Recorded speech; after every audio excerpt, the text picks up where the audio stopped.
Kalau misalkan ternyata keuntungan selama bulan Ramadan dan juga Lebaran tidak mampu mengkompensasi potensi-potensi kerugian dalam beberapa bulan ke depan, lalu akan seperti apa dampaknya bagi para pelaku usaha? Tekanan seperti apa yang mungkin saja akan terjadi?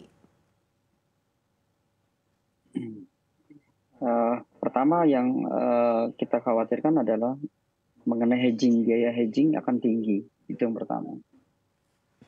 Kemudian juga yang kita khawatirkan adalah jika berjalan lebih dari 2 bulan atau 3 bulan, pemerintah akan menaikkan harga bahan bakar minyak. Dan itu akan berkontribusi terhadap biaya distribusi akan bertambah. Itu. Terus mengenai yang akan kita lakukan adalah biasanya pada saat terjadinya pelemahan rupiah, harga daging yang terutama terkena imbas adalah jadi oval dan grup daripada secondary cut. Tapi untuk prime sendiri mungkin tidak begitu banyak berimbas. Dan harga itu yang akan terkena sangat tinggi.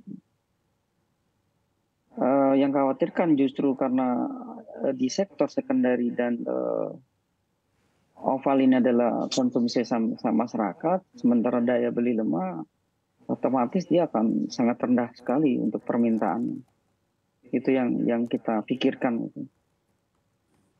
Oke, kalau dari pandangan Anda, Bu Diana, tekanan atau mungkin seperti apa imbasnya kalau misalkan ternyata keuntungan yang didapatkan selama bulan Ramadan ternyata tidak mampu mengkompensasi potensi kerugian dalam beberapa bulan ke depan. Bahkan tadi dikhawatirkan kalau berlanjut 2 hingga 3 bulan ke depan. Silakan Bu Diana.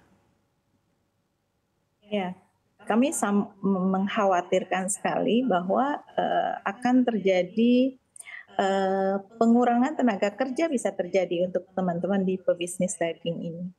Karena tadi bahwa keuntungan akan tergerus dengan omset yang begitu rendah karena memang daya beli masyarakatnya yang turun sehingga permintaannya turun.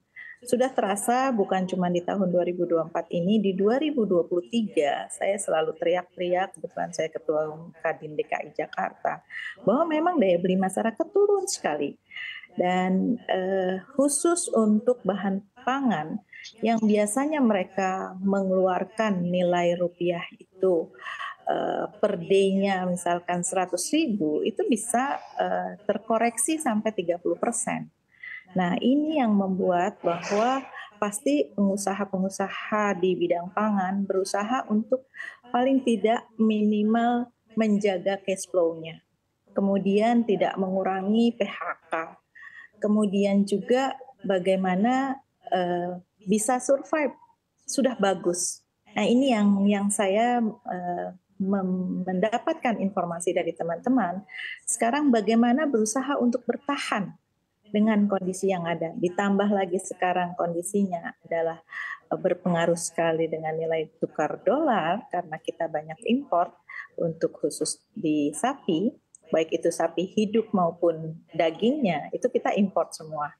Jadi kita sekarang lagi menyusun bagaimana setiap perusahaan menjaga cash flow, kemudian menjaga bahwa produktivitas itu dipertahankan dan efisiensi dijaga.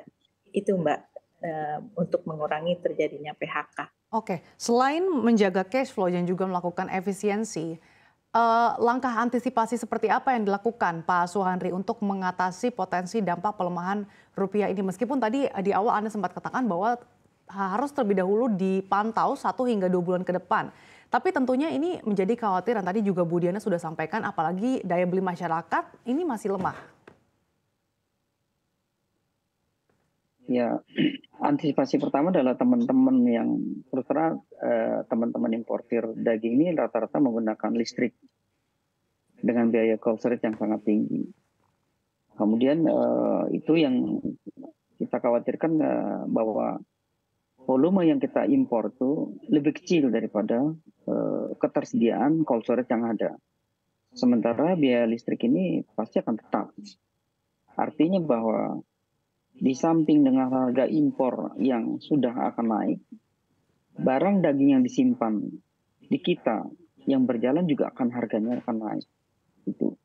Jadi kita terkena imbas biaya listrik yang sebenarnya di awal-awal kita bisa efisiensi dari segi penggunaan cold storage kita, tapi dengan kondisi gini otomatis kita akan menurunkan importasi. Otomatis ketersediaan barang yang di gudang kita akan lebih kecil, sementara volume tidak bisa kita kurangi, volume cold storage. Yang kedua juga memang apa yang dikatakan Budiana mengenai tenaga kerja, kita memang kan paling banyak tenaga kerja yang diserap oleh pengusaha daging ini. Ini yang sering didengung-dengungkan pada saat kita pemberian kuota sedikit segala macam, itu juga sering didengungkan. Ditambah dengan kondisi dengan pelemahan daya beli ini juga memang akan jadi kendala karena mungkin serapan tenaga kerja di pengusaha daging lebih besar dari teman-teman industri lain. Itu yang perlu kita pikirkan juga. Jadi listrik kemudian bahan bakar minyak itu akan jadi beban kita juga. Kalau listrik dengan kondisi saat ini cold storage kita tidak dengan efisien yang harus kita bisa pakai sampai 85% katakan. Mungkin hanya 60, 50, 60%. Biaya listriknya tetap. Artinya daging disimpan lebih mahal biayanya. Oke,